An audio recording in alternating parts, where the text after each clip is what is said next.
very a very warm welcome at the first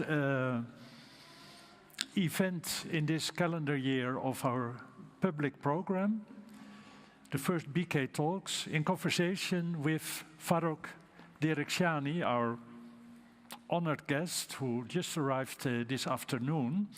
Farrokh will start with an introduction, telling us about the thing he's been working on for already many years, the Aga Khan Award for Architecture. And yeah, one can say a lot about that, but I think it's best to listen to Farrokh himself. But let me say that I think it is indeed one of the most important and valuable architectural awards in the world already for many years, not just because it really manages, I think, to select and award very important and really projects that really change the way we look at architecture and urbanism.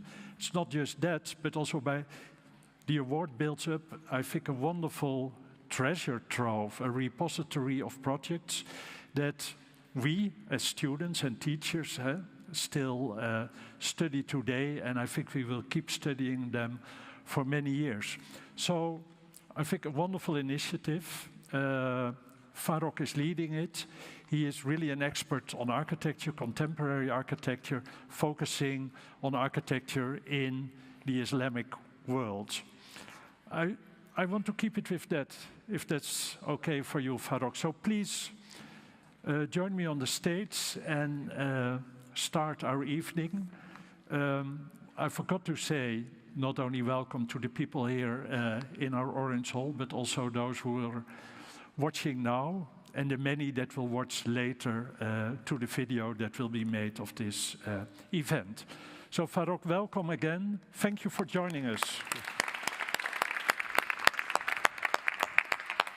Thank you, Dick, because, you know, Dick was so nice to me because he's also been awarded, so he's been paid before, and that's why I just want to make sure that it's not that sincere, maybe.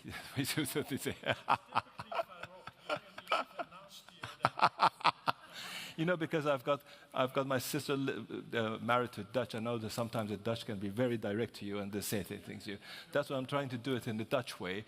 But he was very nice. He said that, you know, I've been working here for a long time. Yes, I've been working for the Aga Khan Award for Architecture for the past 43 years. So it means your parents' age. That is just to give you an example. And what has been, it's been a very rewarding experience working with the award, because I meet people. I meet a lot of people, and in different stages and in different capacities. So what I'm going to do today is to give you a little bit of what means the awarding, how it is, and then we'll go into some details of this last awards. And each of them have got a story. The whole thing is architecture is about stories. And if you don't know the story of a building, a project, you will never understand if it's been impactful. So one of the ways, just to give you a small technical detail, images are not enough. What you're interested in is videos and moving. So on each of these panels, you've got a tiny QR code. So if you go on the QR code, you'll see the film of that project. So this is just to later, if you want to have a study, to do that. Sorry, I just go. Yeah, so Javier very nicely had something, had written something which I picked up that sentence and says, do awards mirror or challenge existing architecture's culture? That's a very important thing, because today we've got hundreds and hundreds and thousands of awards building up, especially through the social media, because there are two kinds of awards. There are awards which are given are done by certain institutions, which they are, I call them responsible. And then you've got a second rank of awards, which are commercial awards. It means that it's done by people who are making money out of it. It's very good. I don't say anything against it, but the purpose is not to it's more than so making money at the same time, but evaluating. That's why today, when you look at architect's CV, each architect has got at least 20, 30 awards in there that they have been received. So the whole thing is that we are thinking that how can you distinguish between the different awards? Which ones are more serious? I mean, here I've got a friend and colleague, Marlon, who is running the Amodo, which is a new award in architecture in Holland, in Dutch. And then that's what we are trying to explain to the architectural fraternity, that what's the difference between the different awards.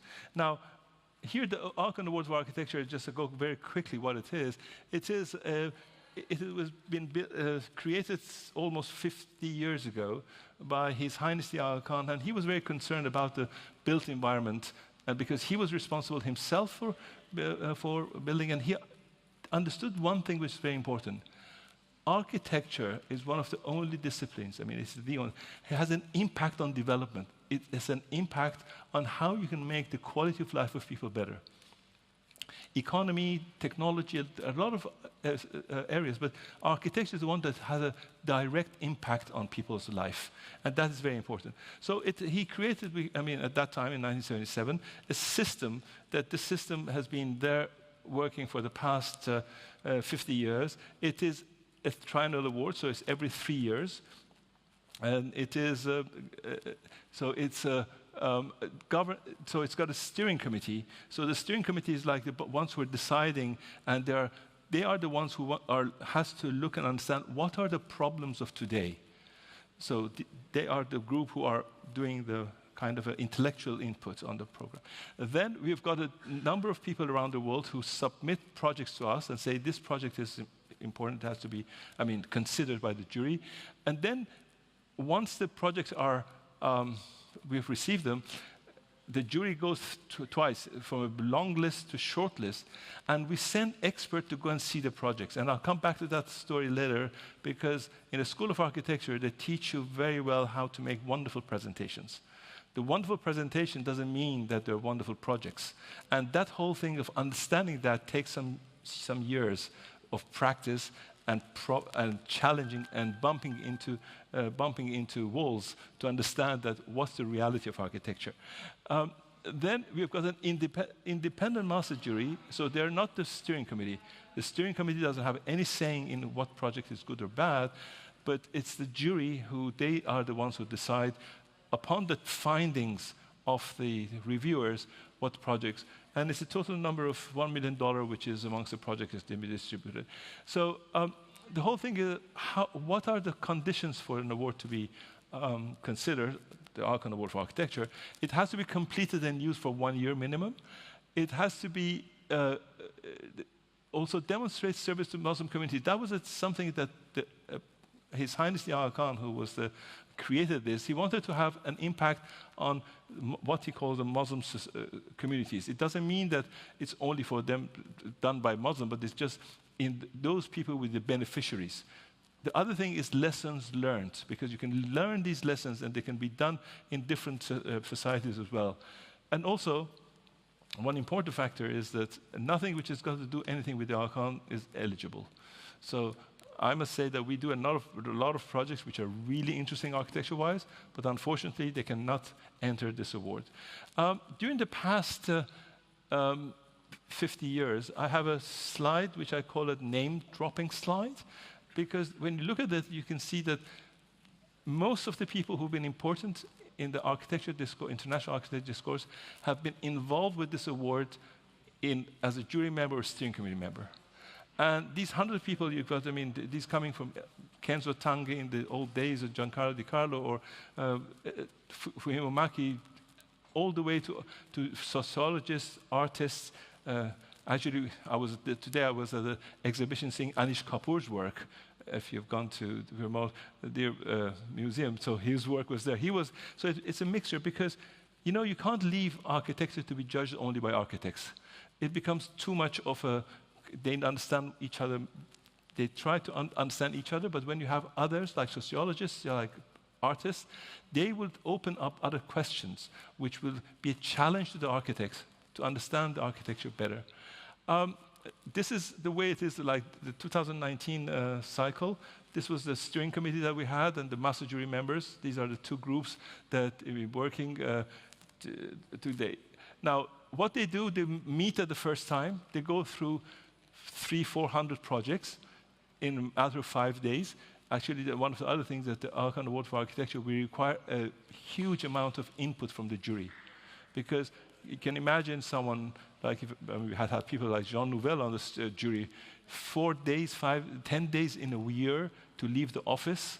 It's a huge amount of time for architects who are very important. So anyway, they meet, they go through all the projects, the 400 projects, and then they select 20. We sent an expert to go and make sure that whatever the architect says works. So they go there, they talk to the architects, they call to the clients, the users, the different people, the other people in the country, and they come back with a report, which is a very objective report about what the project is. And then, now, let me give you an example. This is an example of what we have, as I was telling you, what you see in the project and what the reality is. So we received this wonderful project, fantastic, about a dew collection of water with this system. It was done by an expert. I don't know, or will not tell who it is. So in Ethiopia, and when you think about it, it was fantastic as an idea that you create an architecture element which every night collects the dew, and the water comes, and these poor villagers, and they're very happy, as you can see, they come and they use this water. He set up getting money from international organization. The project was on paper beautiful. The first thing they made, it looked beautiful as well. They had the inauguration, the ambassador came, they did everything, they left. So the jury thought, wow, this is fantastic, let's go and see what happens. Then we sent a friend of Dick, Rahel, who she has given talks here. She gave a talk here. She's an expert, Ethiopian architect. She went there, and she made the presentation, and then she said, but you know what I found? That is what I found. Can you see that little gizmo there? That is what I found from what was selected. So that's where we understand, that's why it's very important to have the reviewer to go and see the project, to see what's the reality, and just to make sure it is.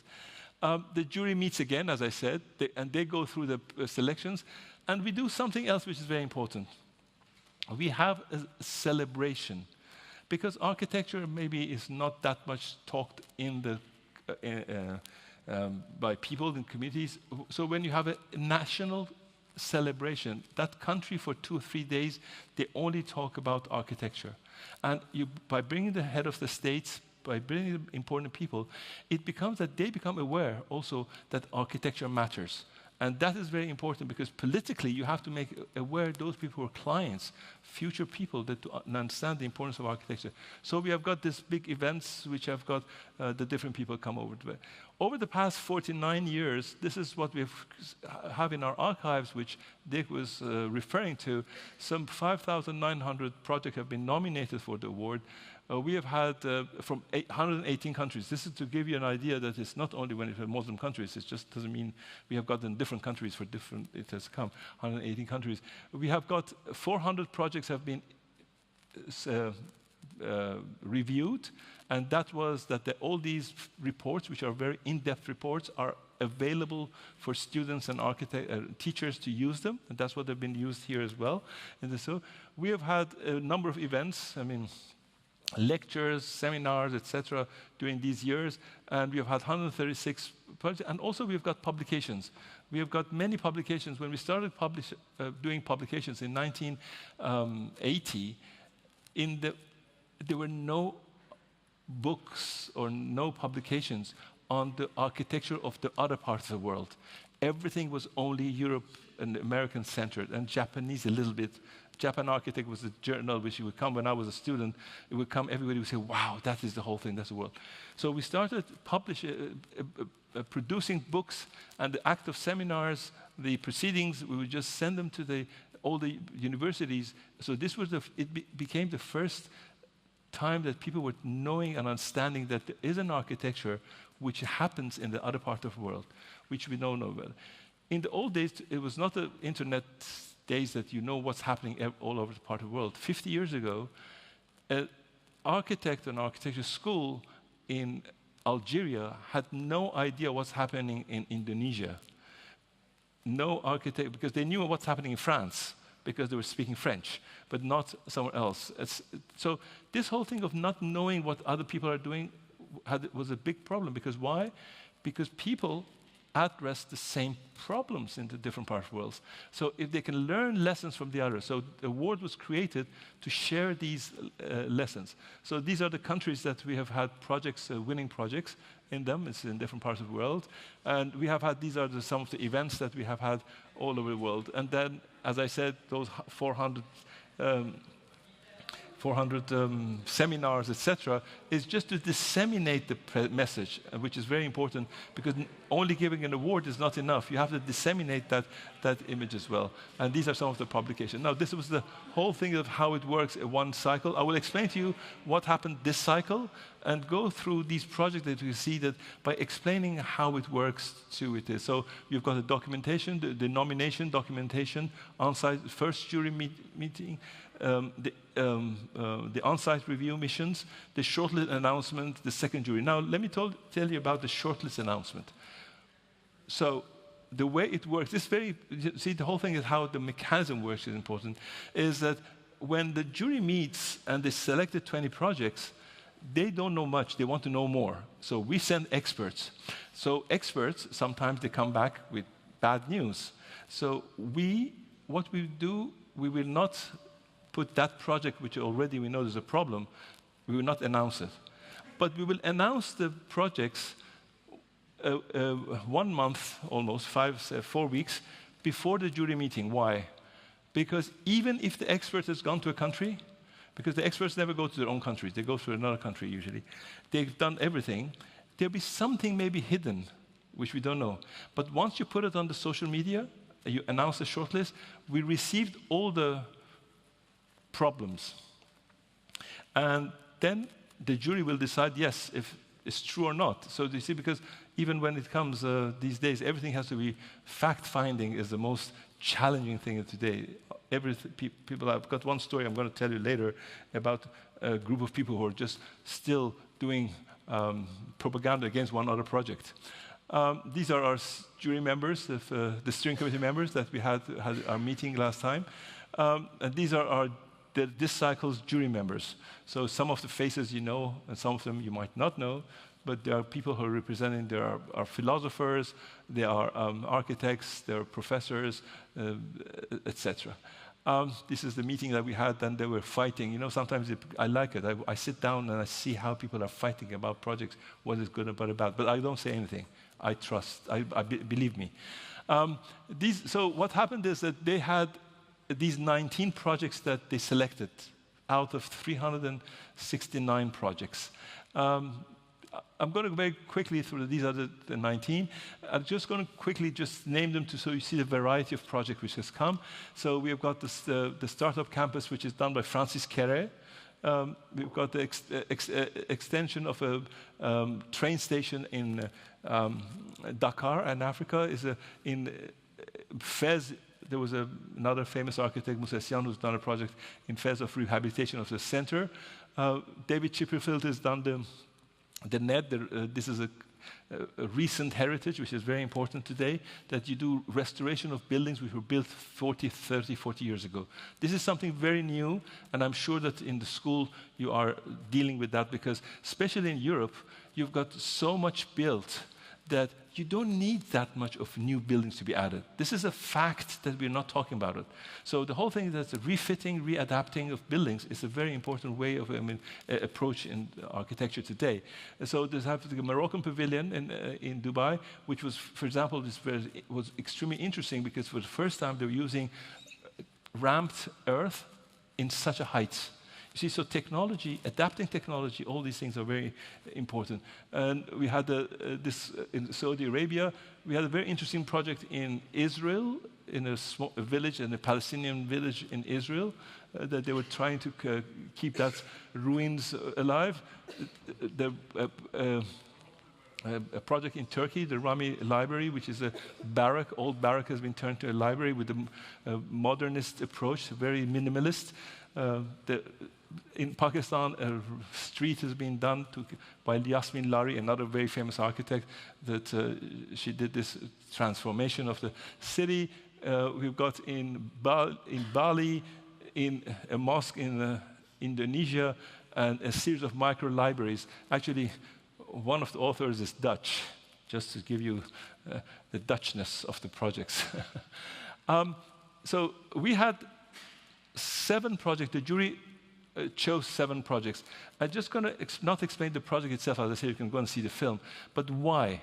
The why is very important. So this is a project in Esna. Esna is those people who have ever, if anyone has ever been to Egypt, you go to the most important thing to do in Egypt, to go in the Nile on a cruise. So the whole thing is everybody gets to Luxor. Luxor, you cannot get in the boat. You have to go a little bit further down to a small port called Esna.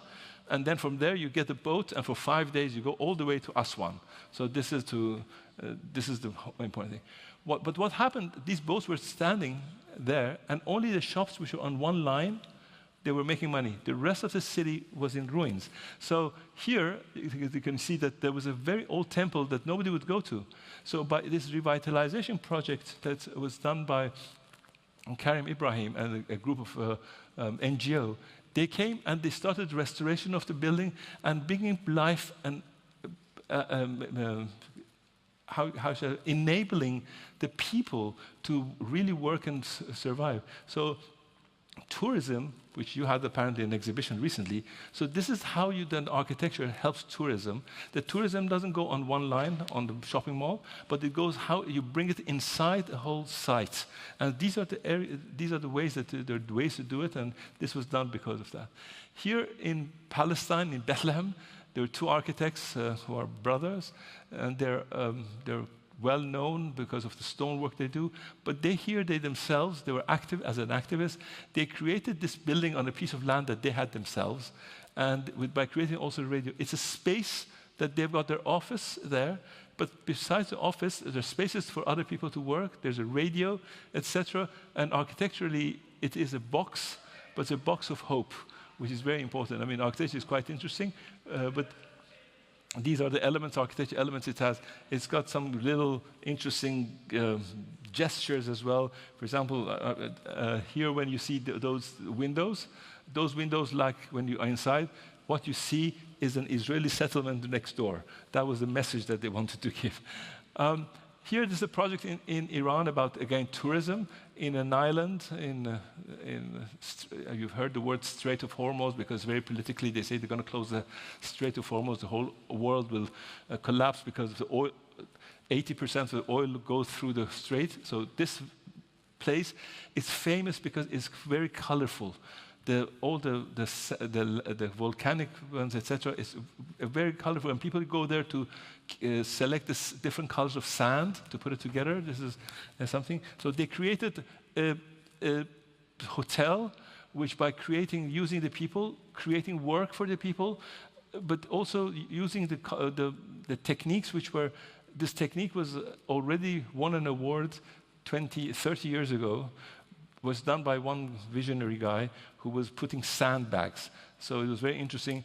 1986, I think, or something, 1990, he got this offer from NASA how to build on moon, because you cannot take construction materials to the moon. So the only thing is that they would plate plastic, and they would put with the shovel, they put the sand in it, and it becomes a sandbag, and you put the sandbag together, it becomes a dome. So they were inspired by the same architect's approach and made this project. Then there was another project, a project which was a metro station in Tehran. And the reason was that these abandoned, not known areas, these forgotten areas in the city, how you can use it. A metro station, and not making a metro station a place that you go in and go out, but somewhere that you can have a moment to wait. So they created, this was one of the projects that they did, a number of them around Tehran, and so these architects did that. The other thing that jury was very important for the jury was architects not to fake. So here, at the first glimpse, when you see it, this is a brick building. But it's not a brick building. It is not. So what the architect did, they wanted to use the brick because of the color, etc., but they use it as just a surface. So if you go to the details of maybe here, maybe I don't know if you can see it here, but if they wanted to play a trick, they would put the bricks like a dome, right? No, they did it like a wallpaper. So to make sure that you understand that they're not faking. You see, these were the small gestures that for the jury was very important. Here in Pakistan, in a very nondescript area of Islamabad, the architect, a local architect, with the help of the very visionary client, she wanted to make a place for those young people who are not trained to get training, to become tailors. And they made this building, but they used these facades, these very colorful facades, which are inspired by the jalis. These are kind of local panels that they use locally, but they're cut, laser cut, new technique, different colors representing different areas of Pakistan. And inside, it is where these young people, they are trained. So this is it was very interesting. It's not done by the most famous architects in Pakistan, etc. It's a building which has been done with a lot of taste, and it's going to have an impact on younger architects, that they would not look only for big projects to be famous. With smaller projects by private people, they can also be known. Here in China, we have a project in Inner Mongolia. So Mongolia is Mongolia, which is in another country, and Inner Mongolia is one of the states, provinces in China. And just as we mentioned before, that there should be Muslim in service of the Muslim population, China has a very small minority of 80 million Muslims, which are not Uyghurs. These are not Uyghurs, they're just Hans, and they all live in these areas. And this is a center that they've used by using the bricks from some demolished buildings. They made a city center, a culture center, which bring people together. And it's very interesting the way it's run, how the old people and the young people, they can get together, have their finding. And the last one is the project that you know, from Marina Tabassum. And it's not because that it was Marina Tabassum who got it, because the idea that she did, that was just the opposite of the project I showed you in Ethiopia. Because Marina did a lot of research on how to technically to work and how to culturally to work. And this is important thing is that understanding the context is the most important thing for any architecture project to become powerful. So this is a project that Marina did, and I'm not going to tell because probably you all know about it and how it works. But she has, we have also a book, which if you want, all these projects are in this book. Now, this is Marina getting her awards in Kyrgyzstan some 5 months ago. Right? We were there. A country, Kyrgyzstan, probably a lot of you don't know even where it is. So it's in Central Asia, just for you to know. So what we do is that the architects get the awards, and not only the architects, but the client gets the award. Sometimes the craftsmen, sometimes the people who work in the office, everybody gets an award. Besides that, we go to the country and we celebrate with the architects, with them, with all the people who've been involved in the project, hundreds sometimes, to celebrate, because they have to understand that why this project is important. If they know why it's important, they pay more attention in keeping it. And that is becoming a sense of belonging. Sense of belonging is very important to have. So here, Marina, it was her second time. She was also awarded in 2016. This is her getting her a certificate from His Highness and the Sheikh of Dubai in 2016 for this project, which probably you all have also known. I have one of the most wonderful memories is that when I went with Marina to celebrate with the people of the mosque, with the community. So she said that besides that, we had one celebration with the famous people in the hotel, etc. But then this one, we wanted. So she asked the person who makes. She said, one of the things that we should get the best biryani in town for all the people. So she organized that getting the biryani. So when I went there in the morning with her, I saw. So because they had to put a tent on the land which is behind, but that night it rained so much that you could not walk on the floor. So there was a decision of 10 minutes. They moved all the tables and everything inside the mosque. And they put it inside the mosque. And nobody said, the mosque is not a restaurant. It's not a dining hall. But it was very interesting because it was done so naturally, this whole thing. So we all went there, and I've got photos that one group is setting up the tables, and a number of people are praying because it was a prayer day. And then it came back to this whole thing that buildings have multiple functions. It's not only for one function, most of buildings, especially mosques in Islam. There are places of gathering. And there was a very interesting moment that we had. It was just by accident. If it had not rained, we would have the lunch outside. I should have put a photo of that. That is fantastic. And the gentleman here also, sitting here, he also tried to do a good project, but in Ethiopia. And that's where he got, he had this great idea of how to represent Holland, the Netherlands, and to put it in another country.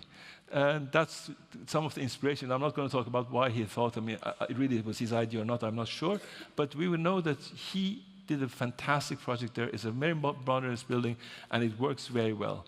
So this is his colleague, and then there's a young gentleman at the very far end on that row, which you can see how young he was. Just I wanted to remind you, those of you who don't know him, I know this gentleman since he was so young. Now, coming back, my question will be to you too, especially, that how an award has had an impact on your work. Because that, I think, is a very important question because why we're giving awards? We're giving awards to make people, to enable people to do something better. And that enabling element is very important in giving awards. It's not that we just applaud and someone gets some money and go. No, it's a whole thing that to make that person do the things as they want much better. Thank you, and let's join it.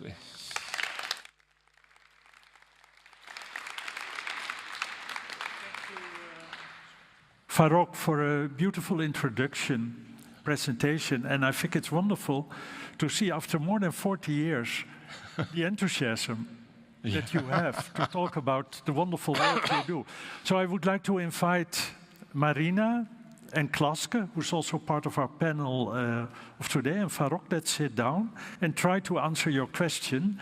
And I'm sure there will be other questions as well from the panelists or the audience. I don't think Marina and Klaske need any introduction. They're both very valued professors here in the faculty. So thank you for joining us.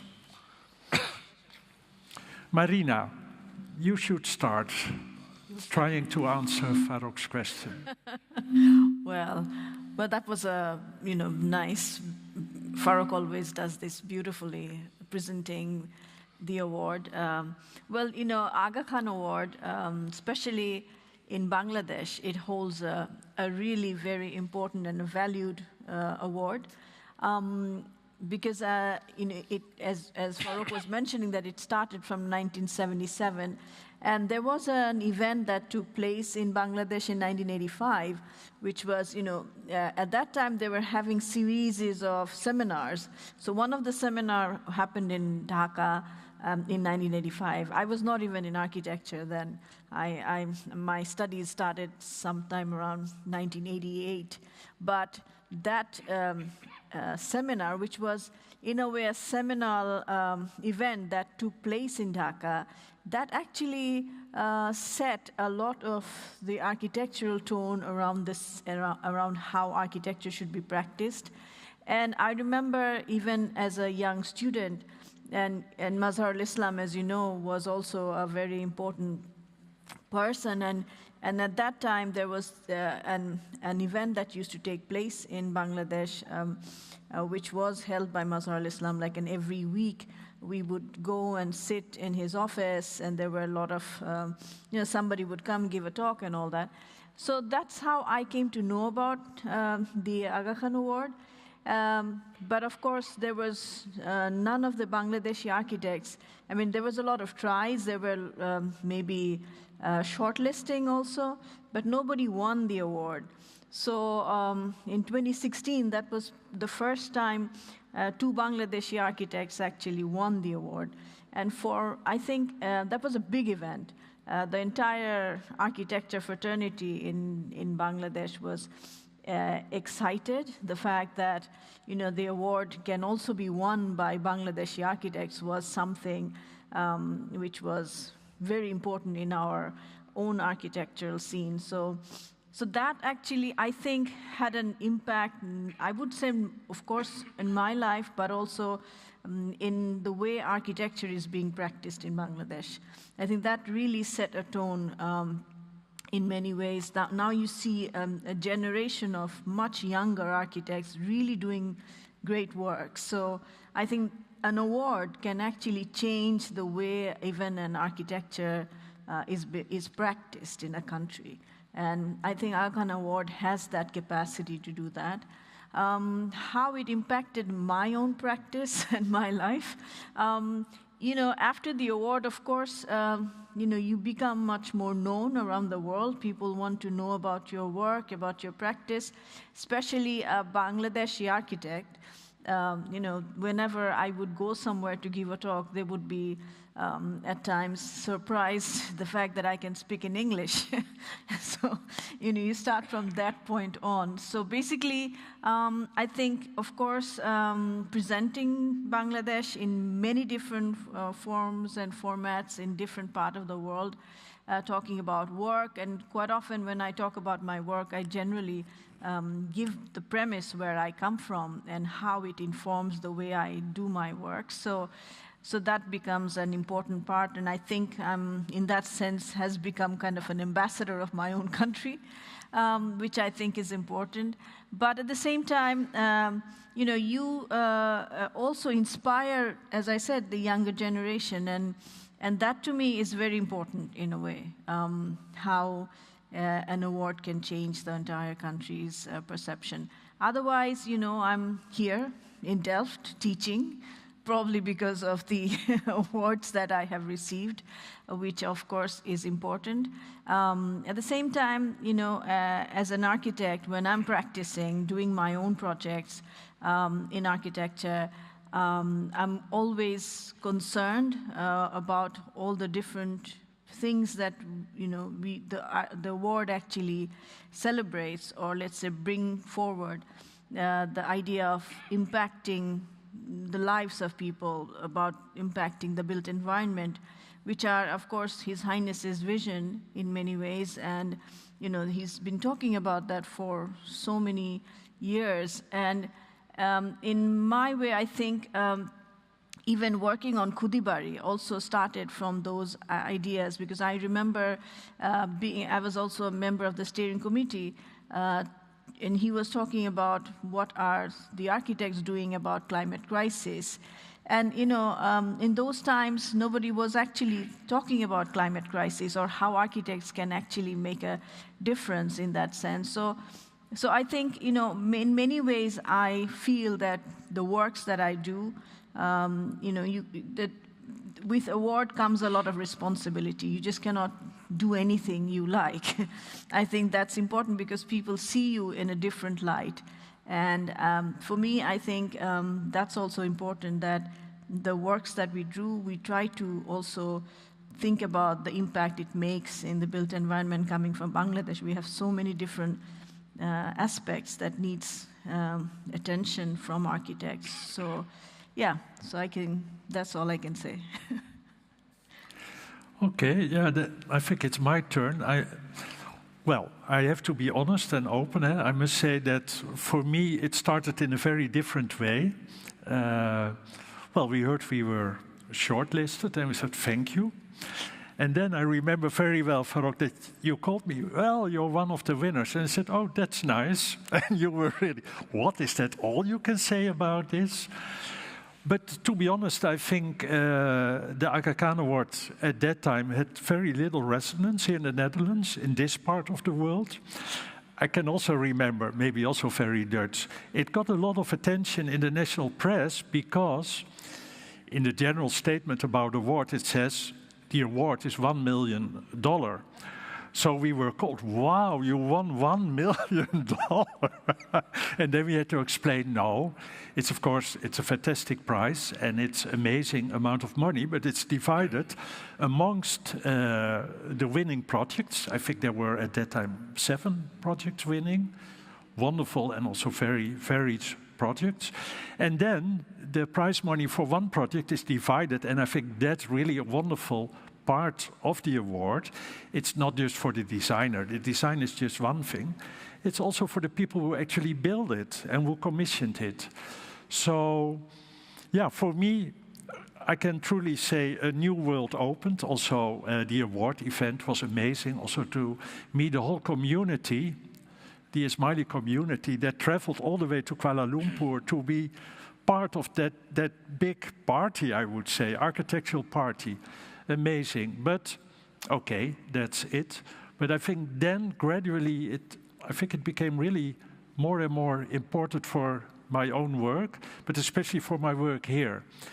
Because then I thought, okay, we have the prize money, what to do with that? And having been in Ethiopia a lot for the project, I thought, it's a beautiful project, I'm very proud of it, but it's also, of course, in a kind of bubble in a country where a lot of people are extremely poor and, you know, where the needs of the people is actually maybe not to have such a beautiful building, although you can say something about it because it's still in Ethiopia very much appreciated by students and architects.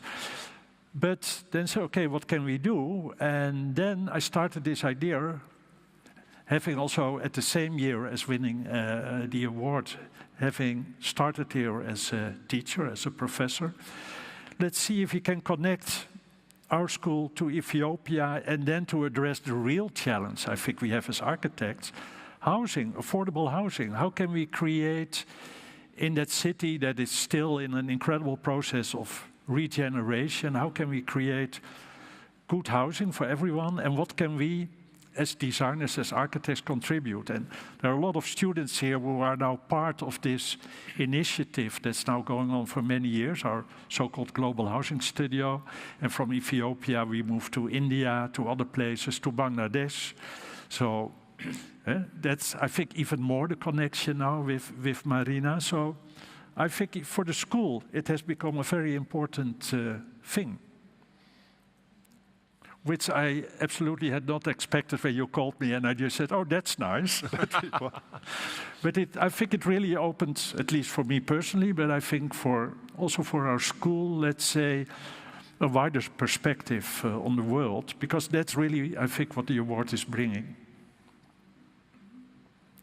Does that answer a bit your question? Well, yes, it does, but I would just hold to the expressions because the whole thing is that giving examples to others, but as I said, the whole world is not the same. Different communities are very different in different parts of the world. In Bangladesh, the architecture fraternity is very different. It's very interesting just talking about Bangladesh. We keep explaining how come Bangladesh, which is a country which is not that rich country, with its population, etc., how come in the past so many years it has got such a good architecture? It's got architecture of its own, which the other neighboring countries They don't have it. And that goes back to what Marina was explaining, is to have models. There were role models. Of course, Louis Kahn had an important impact, because when he went there, he created this kind of discussions, a number of people around him. Then it was Mazhar Islam, one person who really dedicated to architecture. He had his own political ways of looking at the world as well. But this whole thing of dialogue, what is very important is a dialogue. That there is a dialogue amongst the professionals themselves, but also amongst the professionals and non-professionals. It means the clients and the people, because that is where it makes a big change. And in Bangladesh, somehow this has happened. I mean, for example, Marina had students who were going, let's call them activist architects. It's going, especially in countries like Bangladesh, there's a big difference between the different social classes, the educated ones, the less educated, the rich, the poor. But having people who are educated and the rich kids in the school, they go and live in kind of a slums to understand and make it better. This volunteerism, I think, is very important, because they had models.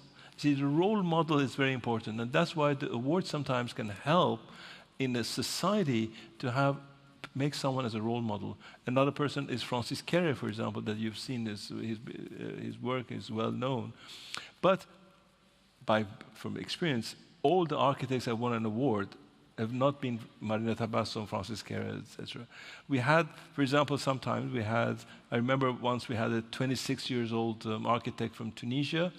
He got an award. It was a very interesting project. But then he just left architecture. And, sometimes, because that is where you see that when I went and looked why was the whole thing. I saw, yes, he was there, but he had a number of mentors, people who were helping him. And this client, they gave him this opportunity. And with some help and guidance, he did a very good project. But when he did not have that enabling environment, he could not do the same. So what is important is to create also the environment, because you can be a very good architect, but if you don't have a good client, the project would not be a good project. That's for sure. And even construction tech. Marina, for example, she had, when she wanted to do this Kudibari, the first time she did one model in Royal Academy in London. And just she has to tell herself, I'll tell you the story. It's better than she tells you the story. So the whole thing that she is, just the creation that she has, the imagination, is those metallic joints that puts these bamboos together, right? You've seen it, etc. We had it here in the faculty. Exactly, you've seen it. So, but what was happening is when they want to build that in London, it was so expensive that it was more expensive than building 5 of those in Bangladesh. But the experience was very important. That's where they try and, the whole thing of the trial to make sure, and also acceptance, because it's not correct to say that societies don't accept new things. But once it's explained to them correctly, what this whole thing of how people do react. You're talking about the social sides of the projects and architecture. Farrokh, to prevent that it just becomes a kind of in-crowd discussion about the award, we also invited Klaske, a dear colleague who has also been involved in competitions, awards, is also a board member of a very important prize for our students, the Archiprix, which is the prize for the best graduation project.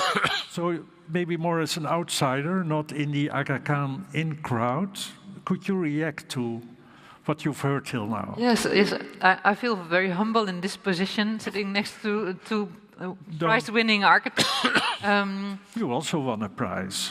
That's true, but not maybe this. Even more than one. Yeah. not this one. No, it was very nice to of course also hear your introduction in how the prize is set up and how it's organized.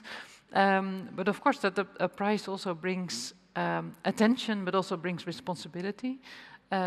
Indeed, this opening up from our perspective, our maybe Eurocentric or Western-oriented architecture, to open up our school to see these what is going on in other parts of the world. And of course, the work of Dick and the Global Housing Studio is a very nice example.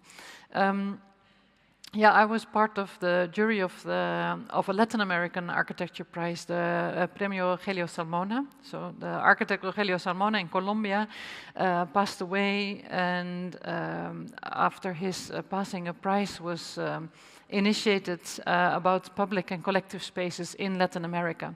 And it has a similar setup that different countries participate, and each of the Latin American countries or regions nominates projects. And I think what was a very important aspect of that prize is also that these projects need to be in use for a couple of years. So as you showed the image of the project that disappeared, that one of the ways of recognizing the quality of the projects is also how they're used and how they are adopted by the community, and what impact they have on the level of community. So indeed, as you said, this role of stories, how projects become part of a community, how they improve a community, how they are part of the development of an entire city. Even modest projects can do that.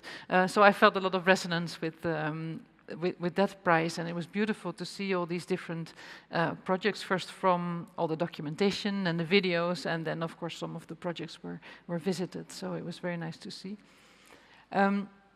Perhaps I can explain also to you, and I think Marina is aware of the Archiprix. So for the students also in the room, we have here this National Archiprix Award, which is the award for the best, every year, the best graduation project, not only from this school, but from all the architecture schools. We have in the Netherlands also another university and some art academies that teach architecture. And each year here actually in this space, in Orange Hall, it will be in March this year, there will be an exhibition of the nominated projects from all those schools. And we have indeed a steering committee in architecture, a board of the prize that has representatives from all these schools. And then each year there's an independent jury that goes through all these projects and nominates the winners. And I think there has been a shift towards also from looking to, the projects that are the most exciting and best presented, to also the projects, what do they put on the agenda? What are the societal themes that they address, and how do they do so? So I think that's been a bit of a shift. Very interesting that you mentioned that. I've been also involved, I think, already for many years in the Archiprix. Never won it, just a honorable mention, but that was also fantastic. But that's a long time ago, 1988.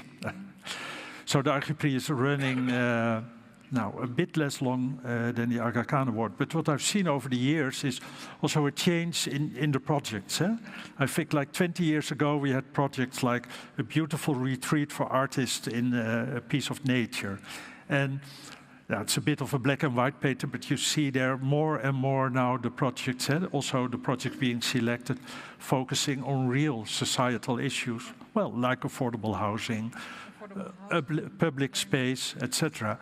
Do you see, what can you say in these 40 years about, do you see a shift in the projects that win the award? No, there's one thing I should explain, that when in 1980 the Aga Khan Award for Architecture was announced, the jury gave it to 15 projects, and because they wanted to show all the thing. But they gave, at those days, in the schools of architecture, a number of disciplines which today is normal was not considered architecture. For example, restoration was archaeology. It had nothing to do with the architects. Engineering, because we gave awards to water towers, and people say, a water tower is not architecture. But then you have slum upgrading. Slum upgrading in 1980s was not considered as architecture. So in a way that by juxtaposing these different kind of projects together, it had an impact on the international architecture discourse, that people matter. And that is very important, because the schools, let's say the Beaux-Arts system, etc., that you would learn a technique. Technique is how to make this building to how it looks like and how it stands. But then how it works was not a part of the architectural education. And I think today there is a big difference, sometimes too much, because this is also very important not to go to the other extreme. To find the balance between the why of the project and what is its relevance, but also, of course. I think Aga Khan Award also has a lot to do with this shift. That's what I feel, because one of the Bangladeshi projects that received the Aga Khan Award was the Gameren housing project, and that was much before we got the award, or in my office in 2016. That was probably in '89, and that project was actually done by an economist and an engineer.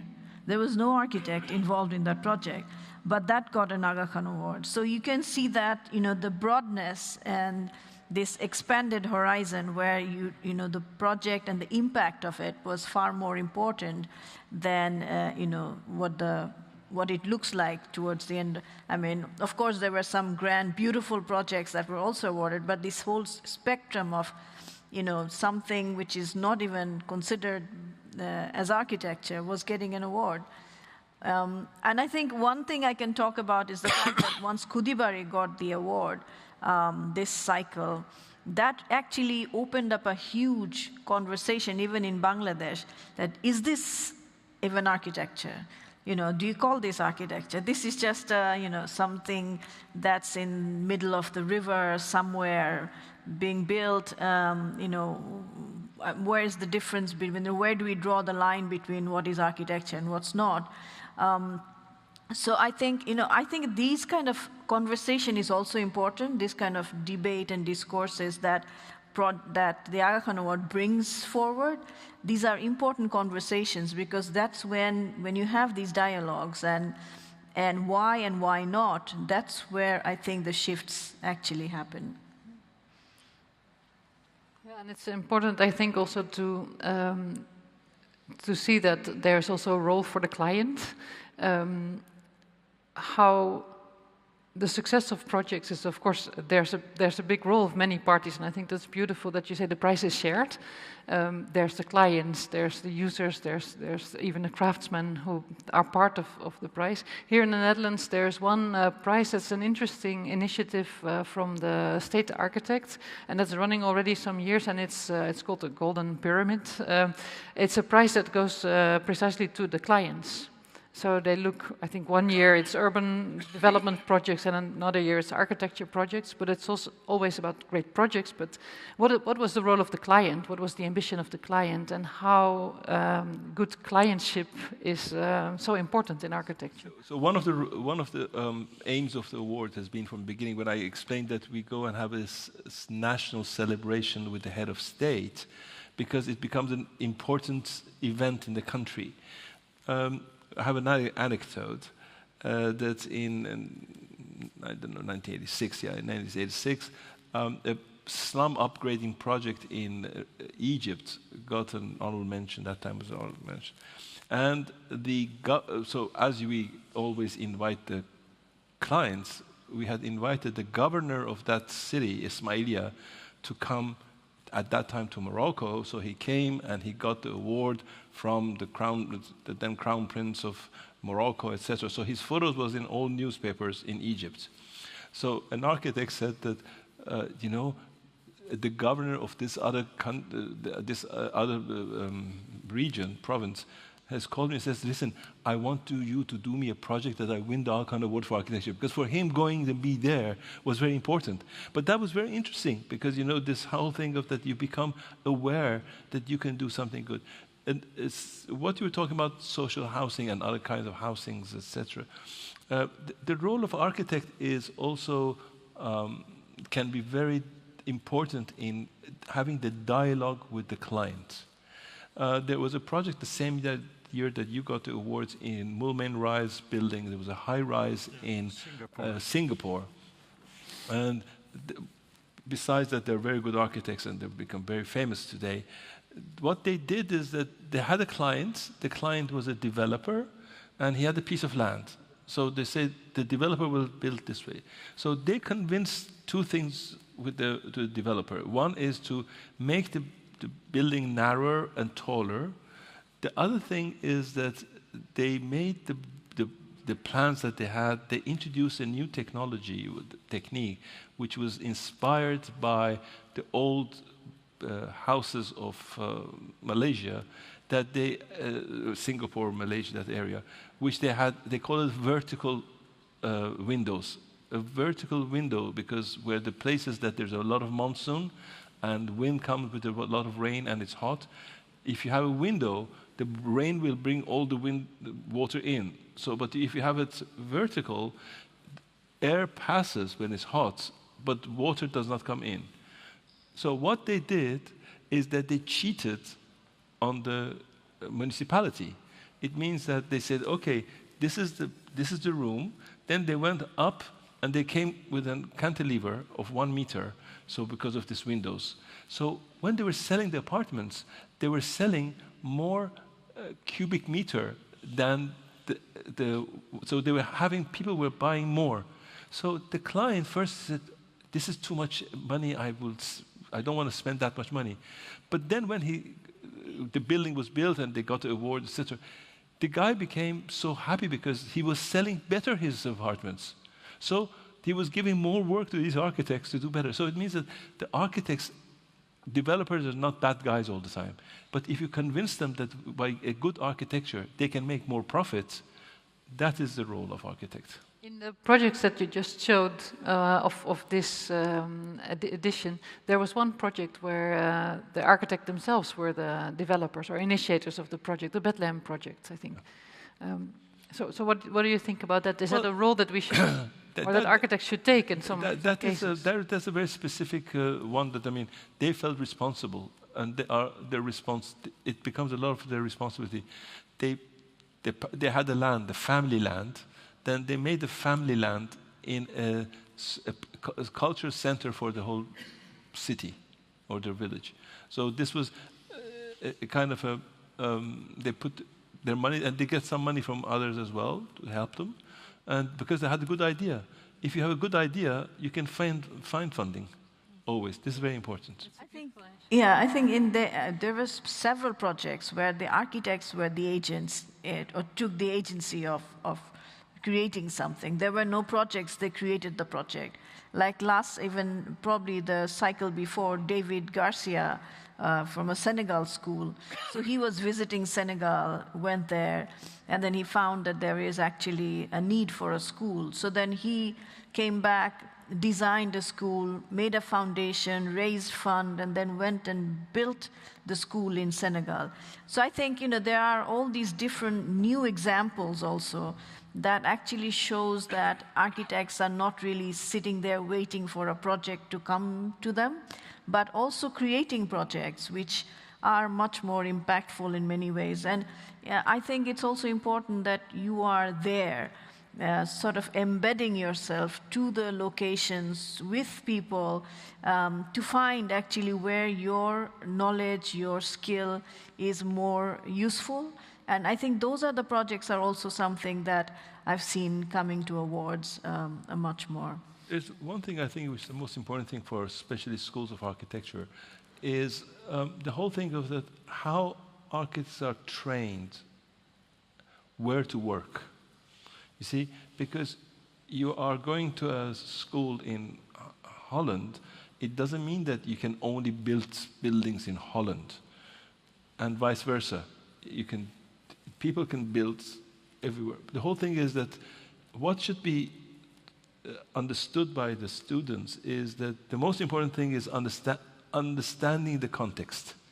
Once you understand the context, it doesn't mean that only Bangladeshis can do good projects in Bangladesh, or etc. So this is very important. Also the challenges, because opportunities are very important as well. To give the opportunity to build something. Sometimes it's true that, I'm again talking about Europe and let's say Africa, that in Europe you don't have that much opportunities for young architects coming out of schools of architecture to build. Now it's compared to 20 years ago, now it's more opportunities, but still it's not that. So there's a lot of people who do go and work in Africa, for example, and I've seen very interesting works. So once I was in a jury there was a jury for African architects under 40. So we were a group of people, we were just going through all these projects, and we saw all the projects, and we didn't know who the names of the people are, and we gave them an awards. We selected a number of these young architects, 40. And as I said, some parts of the world you can understand who is from where. But especially in Africa, if those people are Christian, you can be John Smith and be from Kenya or wherever you are. So I remember there was the head of the school at that time in Lome, there was one of the only schools in West Africa which was teaching architecture in the whole 20 countries. So the head of the school was on the jury with me. So we were during the Venice Biennale, they had a ceremony to give the awards to the winners of these young architect 40. I was standing next to him, and we saw the first guy came, he was white. The second guy came, he was white.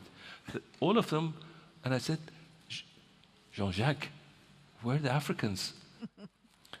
And then it was very interesting because those projects, those students, they were very good because they understood much better the context than the local architects because of the education and the opportunities. No, there's one thing, enabling, because in Europe there are NGOs who give money for you to go and do a project in Africa. So they had both these conditions that they couldn't do it in their own countries. But what was for me very important was that they had a good education, that they could come up with ideas for that specific context. Mm-hmm.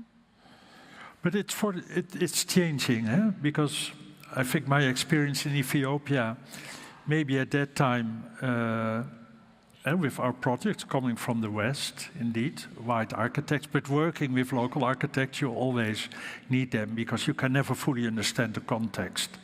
So I think it has to start with a collaboration, but yeah, it can become an eye-opener. I was last September back at the embassy, and the embassy is always very open to guests, and there were 200 students, but they were all African, and very eager to see the project and setting up their own project. So that is taking off, fortunately. Don't forget, in Addis, you've got one of the best schools of architecture in all Africa. We have some people also in the audience who come from that school. It is one of the best schools. Yeah.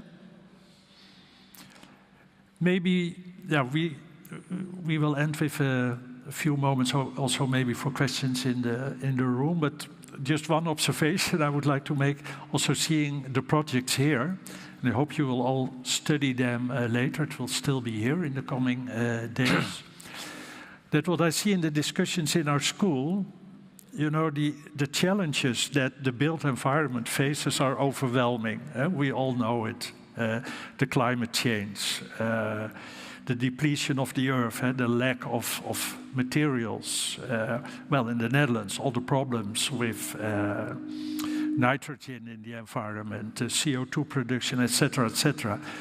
So we tend now so much to focus on that we almost forget, let's say, the power of architecture itself. That creating a beautiful space, a beautiful structure, I think is also something we have to do as architects. And I think the projects here show that it can go together. Of course, that's why they win. You could say it's a simple answer, but still, I think the projects you've shown today show that, how these things come together, because you explain them not really as architecture, but as addressing societal issues, challenges, stories. Yeah, and sometimes even in a very modest way, but in a very effective way. And I think that's also beautiful that we can see from that. It doesn't need to be a huge project to be winning. It needs to be a good project.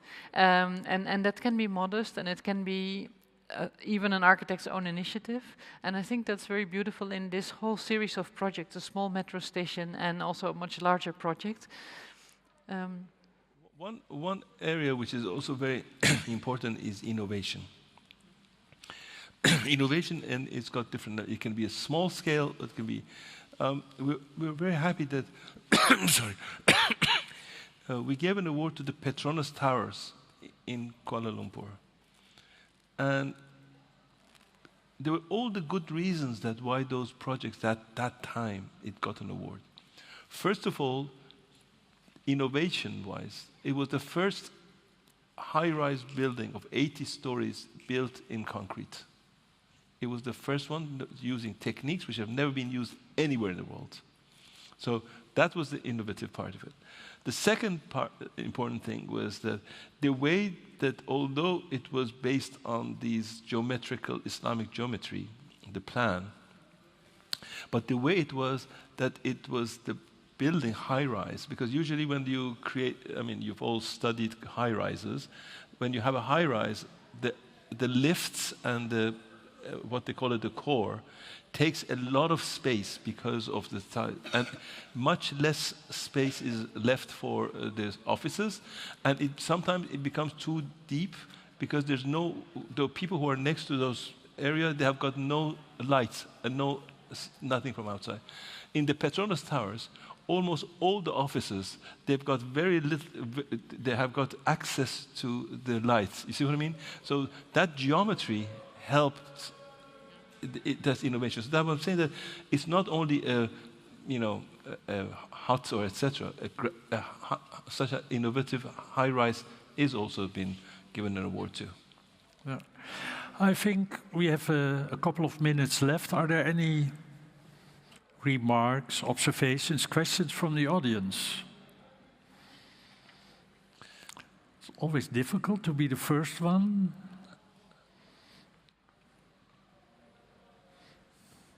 Yeah?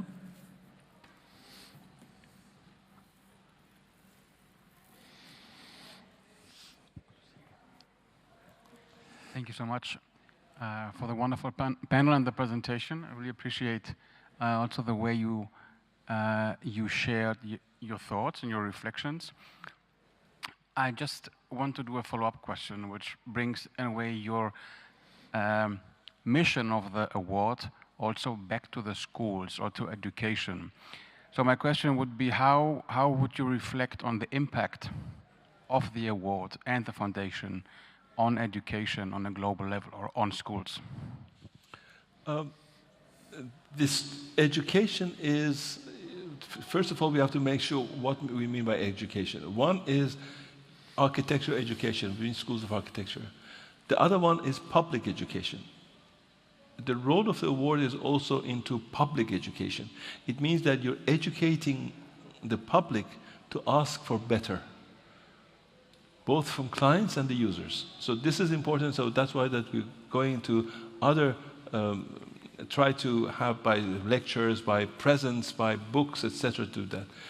The second is the architecture education. So from the very beginning, His Highness had said that he does not want the award to become a school of thought. So this is very important, because if you are you're an established education system, you have to be a school of thought. You have to say, I am saying this is correct. So that was the whole principle, that we never wanted to do that. But as an outcome, as a outcome of these awards, we had all these documentation on these thousands of projects. And the whole thing was by sharing that. Sharing that became in a number of ways. At the beginning, again, I'm talking about history, is that, you had documentation center is somewhere you have got the books and the slides, you have to go physically to that thing. And if it's only in MIT and in Geneva, majority of people would not go there, cannot go. So at that time, His Highness had asked as a challenge, he asked, because when he was at Harvard and MIT, because we had established 5 chairs in the School of Architecture between MIT and Harvard to work on the architecture of Islamic world. But then he had a challenge. He asked then the dean, Bill Mitchell, who was the dean at that time, but you have everything in Boston, in Cambridge. What about the guy someone is in Ethiopia? And he said, oh, I'm talking about many, many years ago. No internet, it was just the beginning. So Bill Mitchell, who I'm sure a lot of people have read his books, he was the one who came with E-Design and Ethiopia, etc. So he was the first one who became with, the books that he had about communicating architecture through information management. He came, I can do it.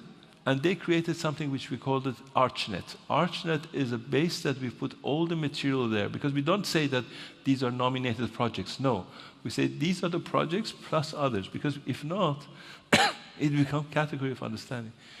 Then later, we decided to do a separate program, which is going to be working with schools of architecture. And our role is only to give them material and let the schools use the way that they want from the case studies. Case studies is always useful. And looking back at projects, this is very important. So the whole thing is that you put that information, but we don't teach. That is very important. Besides the outcome program at Harvard and MIT, which is a teaching, but it's a part of Harvard and MIT. It's not a different one. But we don't want to be a school of architecture ourselves.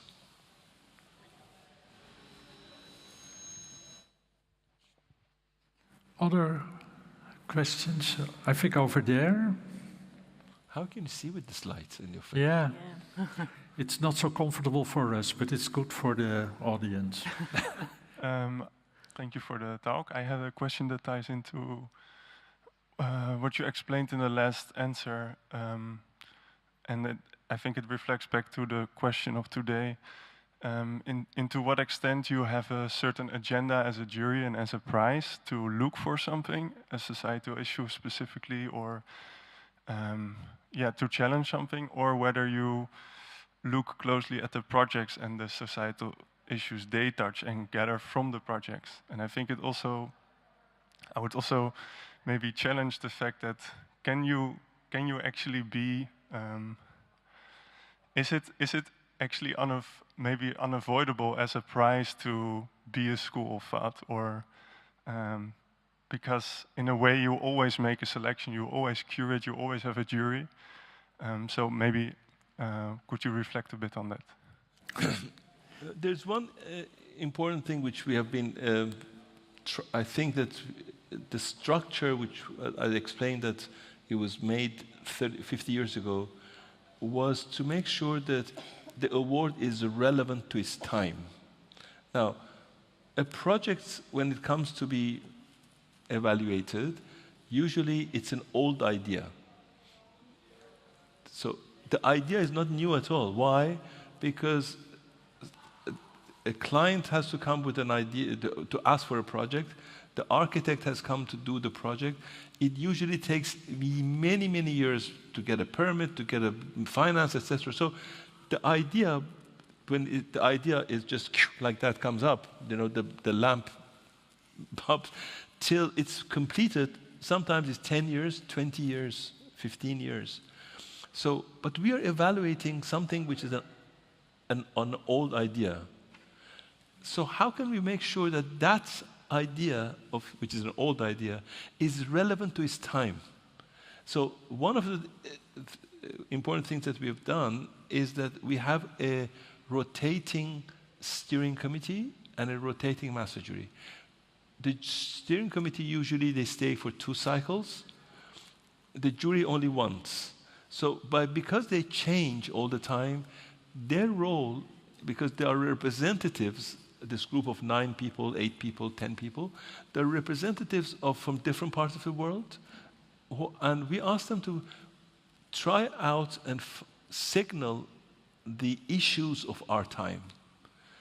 And then they give this in a paper, they have to write it, give it to the jury, and they say, this is the brief.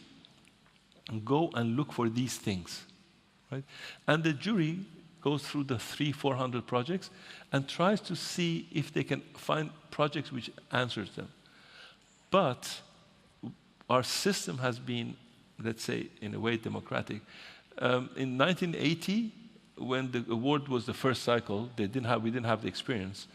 The idea was that at that time the award was 500,000. And they say they will have 5 projects, 500,000 to me. So the jury met, they went through the projects, and the jury came and said, no, we want to give 15 awards. And then this is a story which is true. So the person who was before me responsible there, he calls His Highness, he says, His Highness, Your Highness, they're not doing what you have told them. They want to have 15 projects. And his answer was that we have chosen an independent jury. The independent jury, if they says that, that's the reality of today. See? So that whole thing of the relevance is very important. We hope that we are relevant to our time. Now, sometimes I get a little bit worried because when I see all the projects, for example, I'm very unhappy why we don't have a high-rise, why we don't have a big stadium, why we don't have a big shopping mall. And we have had, but they were not that good because they were not exceptional, maybe. I would hope that next cycle, amongst these projects, you will see a very big high-rise as well. Yeah. Thank you. I think it's time to wrap up. We always have some also announcements at the end. Well, first of all, I want to thank our panelists for their reflections, comments, Marina, Klaske. Of course, Farrokh, really, it's wonderful how you introduced us, I think many of us, in the very rich world of the Aga Khan Award for Architecture. And we look forward, of course, to what will happen in the next cycles. And we hope, indeed, that we will also see very different projects, and maybe high-rises. I don't know, but I know there are so a lot of students who are very interested in high-rise. We also discussed education, and what I just want to briefly use this moment also to announce what will go online in February for all our students, but for the whole world. Again, sharing. Oh, now I have to. Yeah, it's a website called PAD, Platform for Affordable Dwelling, where we collect all the research and student projects, connections, networks that we collected in our global housing project. And I said, without the award, it would not have happened. So it's also really connected. It's also what is on the platform, on the website, gives direct links also to the 2 MOOCs we were able to make as the Global Housing Group with support from the Aga Khan Trust for Culture. So again, a connection. So yeah, there are a few slides, but please visit the website. And well, I have the wrong button, or it doesn't work anymore. Well, the website will work. I have to point it in a different. No, it's very interesting. I think we also had some problems with the website, but now we even have it with the slides. I want to thank also Harald and Frederik, who are there, who put a lot of effort in the website, and we will continue doing that to keep it updated, and we will certainly connect it to the Award for Architecture and the Aga Khan Trust for Culture. Thank you so much. Thank you, audience, for your patience and your presence. I think we had really a wonderful event at the start of the new year, and I hope the start also of many other events. And that's why I invite now Javier, in charge of our public program, to really end this evening. Yes, well, thank you very much for starters, Farrokh, for being here today. It went well with the coughing, so it's really good. Yes, thank you. Marina, Klaske, and Dick for your participation. I just want, before we leave, take the opportunity that there are so many of you here to announce what is the next of the events that we are organizing. So in 2 weeks, on the 27th of January, we are celebrating the next BK Talks. It's a conversation with artist, theorist on neurocapitalism, Warren Neidich. This is the second or the third time that we do have a collaboration with the Studium Generale here at the university, and we will have, this is not the right, yeah, we will have Leon Hotz, he's a philosopher and journalist, join us. He will be moderating the conversation after Warren's presentation, and we also have philosopher Ivana Ivkovic, as well as Professor Andrei Rachman. Probably this is the person that you know best. He is here working, a colleague at the faculty. As I mentioned earlier, Warren is an artist, an architect, and a neuroscientist. I have a couple of notes so that to try to trigger your curiosity and have you join us here in 2 weeks. So he will talk us on how our brains are being shaped and also exploited by today's technological and economical systems. This constant pressure to be alert and to be productive and optimize is not, according to him, a personal failure, but a system that he calls neurocapitalism. Neurocapitalism turns attention, emotion, and thought into raw material for profit, power, and control. However, and this is what we will be discussing with Warren in 2 weeks, he thinks that art, imagination, and new uses of technology can push back. Let us push back toward connection, empathy, and collective thinking. So I hope that we will have a nice conversation, and hope that we reconnect with our brains, and that the BK Talks doesn't become only a lecture, but a call to get our brains back. And without further ado, thank you very much again, and hope to see you in 2 weeks. Thank you.